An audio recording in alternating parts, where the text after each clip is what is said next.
చూసారు కదా, ఈరోజైతే ఇక్కడ రెసిపీ చికెన్ కర్రీ. రెస్టారెంట్ స్టైల్లో గ్రేవీగా కావాలి అనుకుంటే ఎలా చేయాలో ఇక్కడ ఈ వీడియోలో చెప్తున్నాను.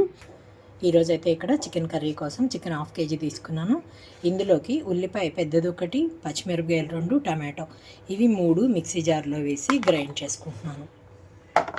మీరు అల్లం వెల్లుల్లి పేస్ట్ లేకపోతే ఇందులోనే అల్లం వెల్లుల్లి కూడా వేసుకోవచ్చు అండి. ఇది మెత్తగా గ్రైండ్ చేసి పక్కన పెట్టుకుంటున్నాను. ఇక్కడైతే చిన్న ప్రెషర్ కుక్కర్ తీసుకొని ఇందులోకి ఆయిల్ తీసుకుంటున్నాను. నేను 4 టేబుల్ స్పూన్స్ వరకు ఆయిల్ తీసుకుంటున్నాను ఇందులోకి. ఇక్కడ ఆయిల్ అంతా హీట్ అయిన తర్వాత ఉల్లిపాయ ముద్దంతా ఇందులోకి వేసుకుంటున్నాను.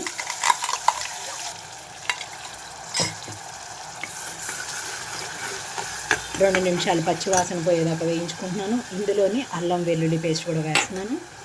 లో ఫ్లేమ్లో ఉంచి వేయించుకుంటున్నాను. చూడండి, ఆయిల్ అంతా పైకి తేలిపోతుంది. ఇప్పుడు ఇందులోనే నేను కట్ చేస్తున్నాను చికెన్, క్లీన్ చేసుకున్న చికెన్ మొత్తం వేసేసుకున్నాను. ఒక్కసారిగా కలిపేసేసి ఇందులోనే ఉప్పు, కారం, పసుపు మొత్తం వేసేస్తున్నాను. 2 నిమిషాల పాటు ఇలాగే వేయించుకుంటున్నాను. ఇందులోనే 2-3 కరివేపాకు రెమ్మలు, అలాగే కొంచెంగా పుదీనా. ఇక్కడ రుచికి తగినట్లుగా సాల్ట్ కూడా వేసేసుకుంటున్నాను. కారం 1 స్పూను, దీంతో పాటుగా పసుపు 1/2 స్పూన్ వరకు, ధనియాల పొడి, గరం మసాలా మొత్తం వేసి మీడియం ఫ్లేమ్లో ఉంచి కలిపేస్తున్నాను. ప్రెషర్ కుక్కర్ మూత పెట్టకుండా ఇంతకుముందు పెట్టిన మూతనే 3 నుంచి 5 నిమిషాల పాటు మీడియం ఫ్లేమ్లో ఉంచి పెడుతున్నాను. మూత తీస్తున్నాను కొంచెం సేపటి తర్వాత. చూడండి, నూనె అంతా పైకి తేలిపోయింది చక్కగా.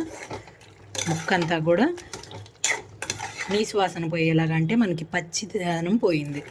ఇప్పుడు ఇందులోనే కొబ్బరి వేసుకుంటున్నాను.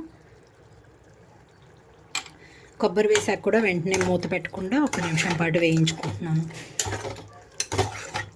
ఇందులోకి నేను 1/2 కప్ వరకు వాటర్ వేస్తున్నాను. అది గ్రేవీ కోసం. మీకు ఎక్కువగా గ్రేవీ అవసరం లేదనుకుంటే అలాగే ప్రెషర్ కుక్కర్ మూత పెట్టేసి 3 విజిల్స్ రానిస్తే సరిపోతుంది. కొంచెం కొత్తిమీర వేసేస్తున్నాను. ఒకసారి సాల్ట్, కారం చూసుకోండి. మీకు సరిపోతే మూత పెట్టేసేసి 3 విజిల్స్ రానిస్తే సరిపోతుంది.